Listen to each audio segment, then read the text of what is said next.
ಇದು ನಮ್ಮ ಮನೇಲಿ ಆದಂಥ ಒಂದು ವಿಚಿತ್ರ ಘಟನೆ. ಅದು ನನ್ನ ಭಾಳ ಚಿಂತೆಗೆ ಹಚ್ಚಿಬಿಟ್ಟಿದೆ.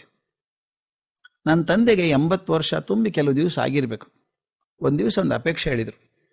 ನೋಡು, ನನಗೊಂದು ಸ್ಕೂಟರ್ ತೊಗೋಬೇಕಂತ ಮಾಡಿದ್ದೀನಿ, ಹೇಗೆ ಅಂದರು. ಗಂಭೀರವಾಗೇ ಕೇಳಿದರು. ನಮ್ಗೆ ಆಶ್ಚರ್ಯ, ಗಾಬರಿ. ಸ್ಕೂಟ್ರೇ ಯಾಕೆ, ಕಾರ್ ಇದೆಯಲ್ಲ ಅಂತ ಕೇಳಿದ್ವಿ ನಾವು.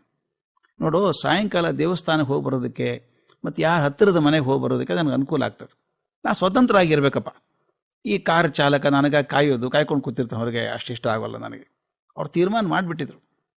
ಅವಾಗ ಈ ವಯಸ್ಸಿಗೆ 80ನೇ ವಯಸ್ಸಿಗೆ ಸ್ಕೂಟರ್ ತೊಗೊಳೋದು ಕಷ್ಟ, ಕೊಡಲ್ಲ ಅದನ್ನು. ಅದು ನನ್ನ ಹೆಸರಿಗೆ ಕೊಂಡ್ಕೊಂಡೆ. ಅವ್ರು ತಮಾಷೆ ಮಾಡಿದೆ, ಅಣ್ಣ 80 ವರ್ಷಕ್ಕೆ ಸ್ಕೂಟರ್ ಕೊಂಡ್ಕೊಂಡು ಬಳಸಿದ ಪ್ರಪಂಚದ ಮೊದಲ ವ್ಯಕ್ತಿ ಅಂತ ನಿಮ್ಮ ಹೆಸರು ದಾಖಲೆ ಆದರೂ ಆಶ್ಚರ್ಯ ಇಲ್ಲ ಅಂದೆ. ಹೌದಾ, ಕೇಳಿ ನೋಡು, ದಾಖಲೆ ಆಗ್ತಿದ್ರಾಗಲಿ ಅಂದರು. ಅವ್ರು ಯಾವಾಗಲೂ ಸಂತೋಷವಾಗಿರೋರು. 3 ವರ್ಷ ಸ್ಕೂಟರ್ ಬಳಸಿದ್ರು, 85 ಮೇಲೆ 83ವರೆಗೂ.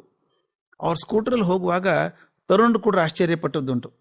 ನಾವೇ ಹೇಳಿದ್ವಿ, ಅಣ್ಣ ಬೇಡಮ್ಮ ಸ್ಕೂಟರ್ ಬೇಡ, ಯಾಕಂದರೆ ಈಗ ಬೆಂಗಳೂರಲ್ಲಿ ತರುಣರಿಗೆ ಕಷ್ಟ ದ್ವಿಚಕ್ರ ವಾಹನ ಓಡಿಸೋದು, ಅಪಾಯಕಾರಿ, ಅದು ನೀವು ಅಪಾಯಕ್ಕೆ ಹಾಕ್ಕೊಳ್ಳೋದು ಬೇಡ. ಅದು ಅಲ್ಲದೆ ಅವ್ರು ಹೇಳಿದರು, ಹೌದೌದು, ಅವ್ರು ಹಾಗೆ ಓಡಿಸಿದ್ರೆ ಅವ್ರಿಗೂ ಅಪಾಯ, ನಮಗೂ ಅಪಾಯ. ನಾನು ಹಂಗೆ ಓಡಿಸೋದಿಲ್ಲಲ್ಲಪ್ಪ, ನಿಧಾನಕ್ಕೆ ಹೋಗ್ತಿರ್ತೀನಿ ಅಂದರು. ಬೇಡಣ್ಣ, ರಿಸ್ಕ್ ಆಗ್ತದೆ, ಬೇಡ ಅದು ಅಂತ ಬಿಡಿಸಿದೆ. ನಮ್ಮ ಮಾತಿಗೆ ಒಪ್ಪಿ ಸ್ಕೂಟರ್ ಓಡಿಸೋದನ್ನು ಬಿಟ್ಟರು.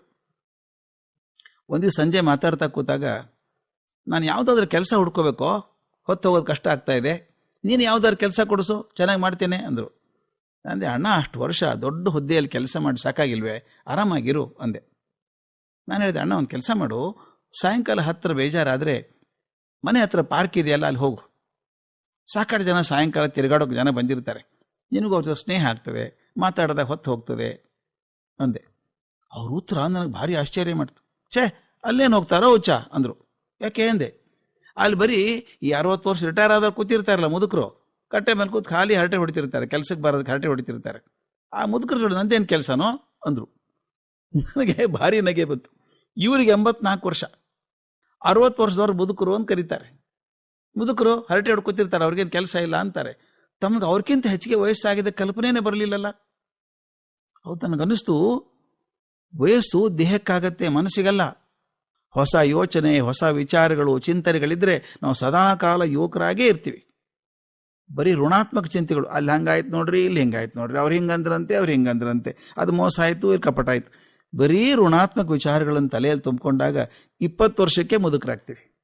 ಈಗ 100ರ ವಯಸ್ಸಿನಲ್ಲಿ ಏನು ಮೂರ್ತಿರಾಯರಿದ್ದಾರೆ, 90ರಲ್ಲಿ ಮಾಸ್ತಿ ಇದ್ರು, 70ರ ಮೇಲಿನ DVG ಇದ್ರು, ಈಗ 106, 107 ವರ್ಷ ಆದಂಥ ವೆಂಕಟಸುಬ್ಬಯ್ಯನವರಿದ್ದಾರೆ. ಹರಬ್ರು ನೋಡಿ, VC, ಕುವೆಂಪು, ಪೂತಿನ, JRD, ಟಾಟಾ, ಬಟ್ರಾಂಡ್, ರಸಲ್, ಇವ್ರು ಯಾರೂ ಮುದುಕರೇ ಆಗಲಿಲ್ಲ ಅವರು. ಯಾಕಂದರೆ ತಲೆಯಲ್ಲಿ ಯಾವಾಗಲೂ ಹೊಸ ವಿಚಾರಗಳೇ. ನವತರುಣರಾಗಿ ಬದುಕಿ ಬೆಳಕು ತೋರಿಸಿದ್ರು. ಆಯ್ಕೆ ನಮ್ಮದು ಸ್ನೇಹಿತರೆ.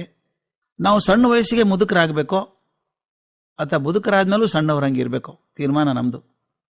ನಾವು ಮುದುಕರಾದ್ಮೇಲೂ ಸಣ್ಣವ್ರ ಹಾಗೆ ಇರಬೇಕು ಅಂದರೆ ಯಾವಾಗಲೂ ಧನಾತ್ಮಕ ಚಿಂತನೆಗಳನ್ನು ಹಾಕೋಬೇಕು, ಪಾಸಿಟಿವ್ ಥಾಟ್ಸ್. ಋಣಾತ್ಮಕ ಚಿಂತೆಗಳನ್ನು ಹಾಕ್ಕೊಂಡ್ರೆ ಸಣ್ಣ ವಯಸ್ಸಿಗೆ ಮುದುಕರಾಗ್ತೀವಿ. ನಾನು ಹೇಳಿದ್ನೆಲ್ಲ ಆಯ್ಕೆ ನಮ್ಮದೇ. ಈ ಮಾಹಿತಿ ನಿಮಗೆ ಇಷ್ಟವಾದಲ್ಲಿ ನಮ್ಮ ಚಾನಲನ್ನು ಸಬ್ಸ್ಕ್ರೈಬ್ ಮಾಡಿ, ಲೈಕ್ ಮತ್ತು ಶೇರ್ ಮಾಡಿ. ಧನ್ಯವಾದ.